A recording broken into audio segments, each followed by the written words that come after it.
এবং সারিনা কাঞ্চন টাওয়ার। ঠিক গত বছর 2025-এর 3 জানুয়ারি এখানে আমরা করেছিলাম সারিনা সঞ্জিদা টাওয়ার, সারিনা মুজিবুর টাওয়ারের হ্যান্ডওভার অনুষ্ঠান। ঠিক তার আগের বছরে ছিল সারিনা আশরাফ নিবাস এবং সারিনা পয়েন্টস মালিবাগে।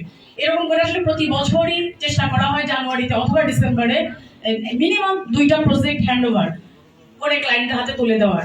তো আমার সাথে আমার সহকর্মী আমাদের সিনিয়র স্যার আছেন, স্যারও একমত হবেন। আমি আসলে ল্যান্ডে কাজ করেছি ঢাকাতে, আমি আগেও একবার বলেছি ঢাকাতে ল্যান্ডের খুব ভাইটাল 2টা জায়গায় কাজ করেছি। আমি এসিলেন্ট হিসেবেও কাজ করেছি, রাজীবও কিছুদিন কাজ করেছি। তো আসলে ভালো ল্যান্ড ওনার যেমন আছে, খারাপ ল্যান্ড ওনারও আছে। তো ল্যান্ড ওনারদের চেয়েও বেশি ডিফল্ট যারা করে সেটা হলো ডেভেলপাররা। অসংখ্য ডেভেলপারের কমপ্লেইন। আমি যখন পুরন ঢাকায় কাজ করতাম, লালবাগের কাজ করতাম, সমস্ত ল্যান্ড ডেভেলপারের বিরুদ্ধে অভিযোগ ছিল। একটা ফ্ল্যাট 5-6 জনের কাছে সেল করেছে, এরকম অভিযোগ আমরা প্রতিদিন পেতাম। তো আলহামদুলিল্লাহ আমাদের এইরকম ঝুঁকিপূর্ণ ঢাকা শহরে আমরা প্রতি বছর হ্যান্ডওভার বিফোর কমিটেড টাইমে আমাদের প্রজেক্টগুলো হ্যান্ডওভার করতে পারছি। এটার সকল প্রেরণা আমাদের ক্লায়েন্টরা, এটা সমস্ত ক্রেডিট আমাদের ক্লায়েন্টদের। কারণ আসলে ওনাদের মানি সাপ্লাইতেই প্রজেক্টগুলো ঠিকঠাক মতো হ্যান্ডওভার হচ্ছে। তো শুধুমাত্র সব ক্রেডিট টিম সারিনার তা না, আমাদের ক্লায়েন্টরা হলো আমাদের মূল মন্ত্র। এবং আমি যেটা আপনাদেরকে আশ্বস্ত করব, বাসায় যখন আমি উপদেষ্টা হিসেবে কথা বলি, আমি সবসময় ক্লায়েন্টদের পক্ষে থাকি। সৌরেন্দ্র স্যার যেটা বলেছেন, প্রবীণতা যেটা বলেছেন, আমি খুবই পজিটিভলি নিয়েছি। আর আমি যেহেতু সরকারি চাকরি করি, আমি সবসময় আমার ক্লায়েন্টদের, আমার কলিগ যারা থাকে, আমার সিনিয়র জুনিয়র বা আমার ব্যাচমেন্ট যারা থাকে, আমি খুব কাছ থেকে ওদেরকে অবজার্ভ করার চেষ্টা করি। আমি কখনোই নিজেকে বিজনেসম্যানের ওয়াইজ হিসেবে আসলে চিন্তা করি না। আমি ওকে সবসময় বলি, একটা মানুষ তোমাকে সারা জীবনের সঞ্চয়, তোমার অনেক ফ্ল্যাট আছে, তোমার কাছে এটা কোনো ইস্যু না, তুমি কিনবা, এটা সেল করবা, আরেকটাতে যাবা, কিন্তু যেই মানুষ তোমার কাছ থেকে ফ্ল্যাট কিনছে সে কিন্তু তার সারা জীবনের সঞ্চয় তোমার হাতে তুলে দিচ্ছে। সো তোমাদের টার্গেট থাকবে তোমরা লুজার হলেও তাকে সর্বোচ্চ স্যাটিসফ্যাকশনটুকু দেওয়া। এবং সেই ক্ষেত্রে যদি কখনো কখনো আমরা লুজার হই, ইভেন ফিনান্সিয়ালিও, সেটাও আমাদেরকে ছেড়ে দিতে হবে। এবং চেয়ারম্যান আমাদের কিন্তু আমার সাথে রাজি হয়।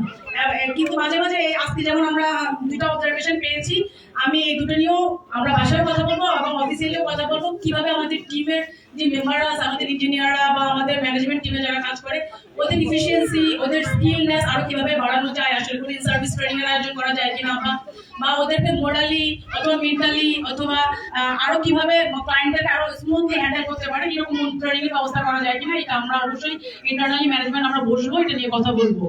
এবং এইটা আমি খুবই পজিটিভলি এই অবজারভেশন গুলো নিয়েছি। আমি আসলে আরো অবজারভেশন চেয়েছিলাম, যদিও খুব বেশি অবজারভেশন আসেনি।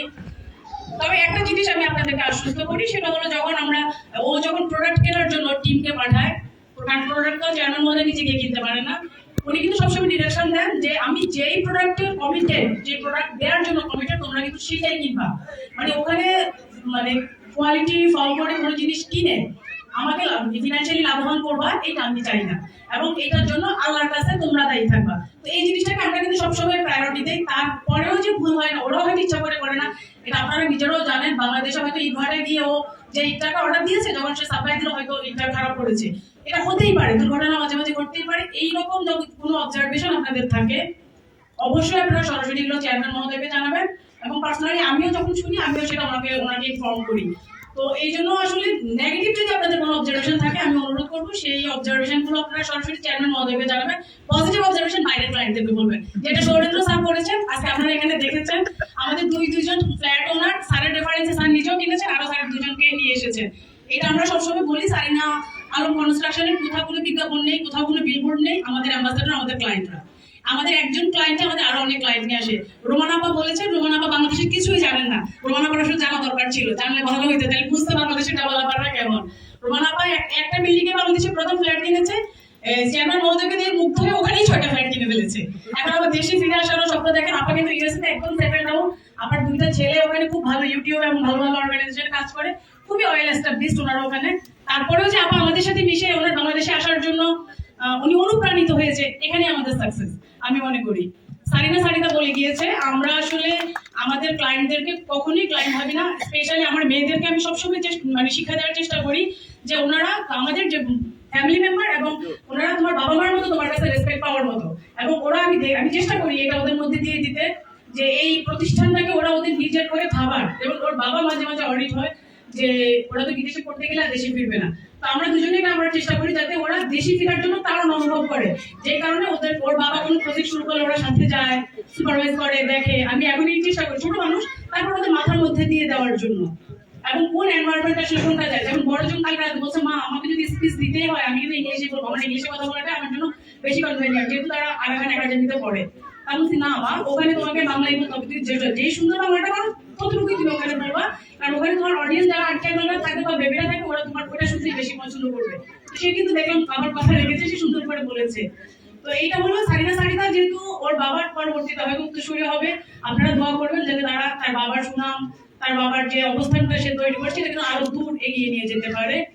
তো সারিনা আলম কনস্ট্রাকশনের জন্য, টিম ফাইনাল কনস্ট্রাকশনের জন্য আমার যেটা পরামর্শ থাকবে, আমরা তো ইন্টারনালি কথা বলিও, তারপরে যেটা বলবো যে আমাদের ক্লায়েন্টদের স্যাটিসফ্যাকশনটা আমাদেরকে সবচেয়ে বেশি প্রায়োরিটি দিতে হবে। সেক্ষেত্রে কোম্পানি লুজার হলেও ছোটখাটো যেই চেঞ্জগুলো থাকে বা ওদের যে অবজারভেশন থাকে সেগুলো করে দেওয়ার জন্যই চেষ্টা করাটাই সর্বোচ্চ চেষ্টা করতে হবে। আবার মাঝে মাঝে এরকম হয়, আমি দেখেছি, আমি যে বিল্ডিং এ থাকি সারিনা আমাদের